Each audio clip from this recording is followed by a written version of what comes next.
All right, so on the workbench today is this Eureka Airspeed 1. This is by far one of the cheapest vacuums you can buy. This is honestly a little bit worse than some of the cheaper Bissells.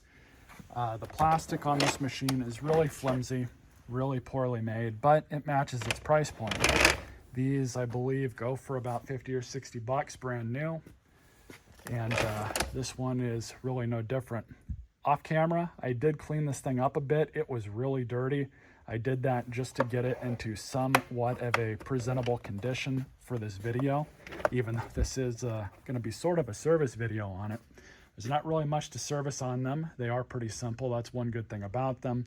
They're pretty easy for the end user or whoever bought the thing to clean it out and make sure it's working okay, at least for the length of the warranty. So the first thing you can start with, because it's simple, is on your machine.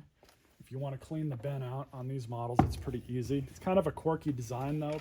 Normally on vacuums, you don't really see this feature, but this one has a different valve that's used to switch between floor and tool mode. And that's really all it does.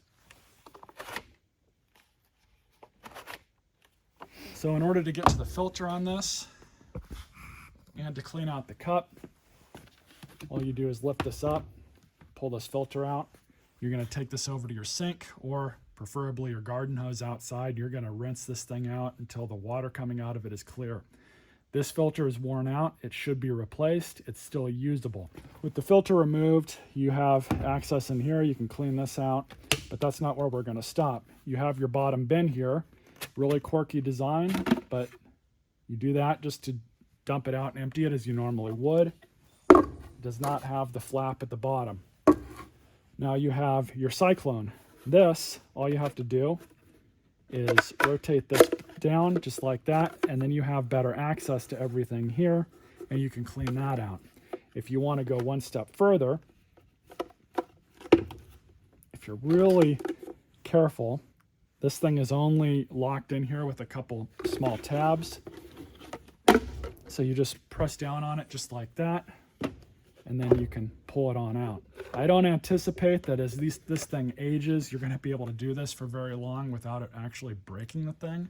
But now you have better access to clean out and wipe things down as needed.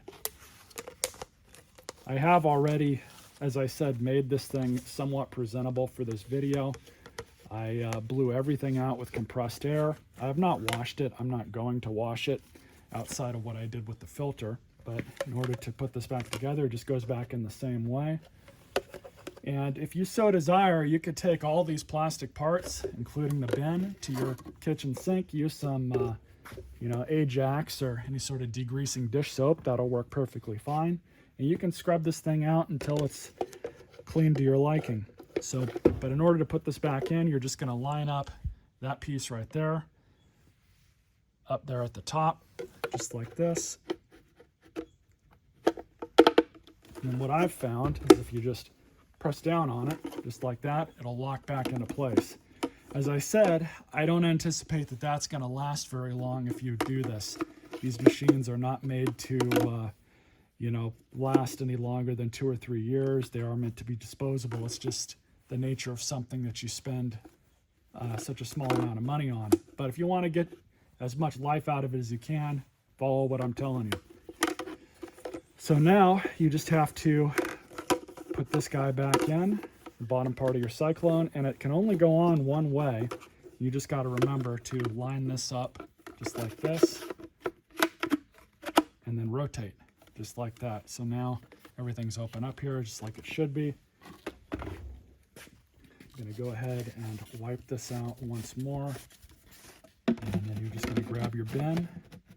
This is only one way that this can go on, and you just got to line it up correctly, lock it in place. There you go. Now for your filter, what prevents this from happening is washing and cleaning out your filter as you need to.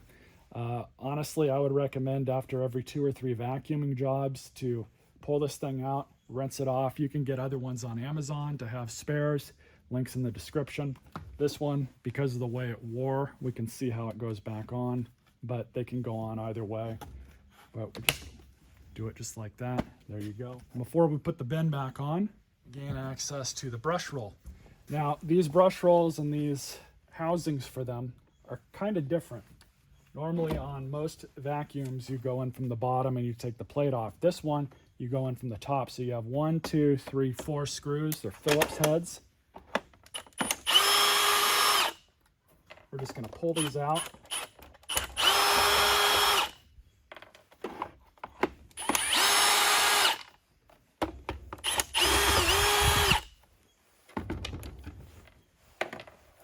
And then with those 4 screws removed, we should just be able to kind of flop this thing off.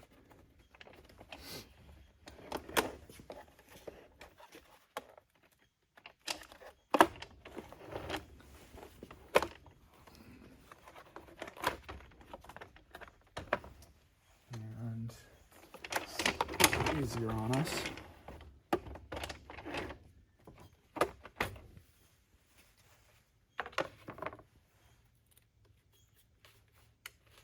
And the belt has completely rotted off. So unfortunately, this machine may not be worth saving because there's typically a reason this happens. And those bearings are not happy, but this is just something that happens when people unfortunately do not take care of their machine. So this thing might be done for. I'm going to have to see if I can get this belt off, and hopefully it did not damage the roller itself. Be right back. These are not looking good. I just cut this and we're going to remove it. What causes this to happen is not changing the belt. The belt gets dry rotted. It eventually breaks, and this one melted into itself. And there is some damage to the brush roll. There is some grooves here. So unfortunately, I don't think this brush roll is worth saving. Which leads us to another problem. My experience with these cheaper machines, be it Dirt Devil, Eureka, like this one, cheap Hoovers, cheap Bissells, they, for whatever reason, don't make these brush rolls available. And if they do, they're like $30 or $40, in which case, just buy a new vacuum. They're not worth putting that kind of money into. And this one, let's see if we can even...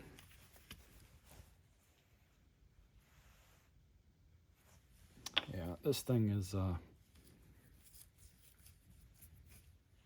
going to say it's probably done for. Just this alone, this kind of damage. If you were to go and throw a new belt on this, what'll end up happening is, because this is not smooth anymore, it's going to cause a bunch of friction on your new belt, which may be what happened with this one. It's going to cause a bunch of friction. It's going to heat the belt up, and it's going to break the belt and do the same thing all over again. And at this point, you would just replace the brush roll. So I don't know if that's a part number, but we're going to look up that part number. And if this was like a $10 brush roll, I would say it's worth replacing it on your own. But in this instance, we'll see, but I'm pretty sure this machine's totaled. So 16156-3 comes out to be the part number. It would have been a $16 brush roll. They are not manufactured anymore. Eureka discontinued these. Now, you might be able to get lucky and find another brush roll with the hexagon end caps that'll work on this machine, but it's not something that I would take a gamble on and waste that money on an old vacuum like this. This one was used to pick up dirt and dust. I noticed that when I cleaned the canister out, so I already knew at that point I didn't want to spend any money on it.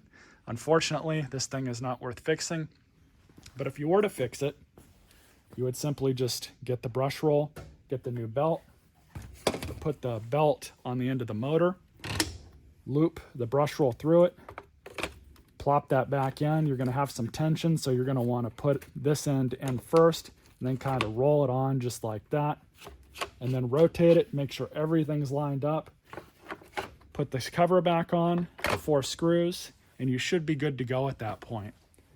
As I said, unfortunately, this machine is not worth fixing, so it's going to be scrapped out. I'll pull the cord off of it, as well as the motor, and recycle what I need to.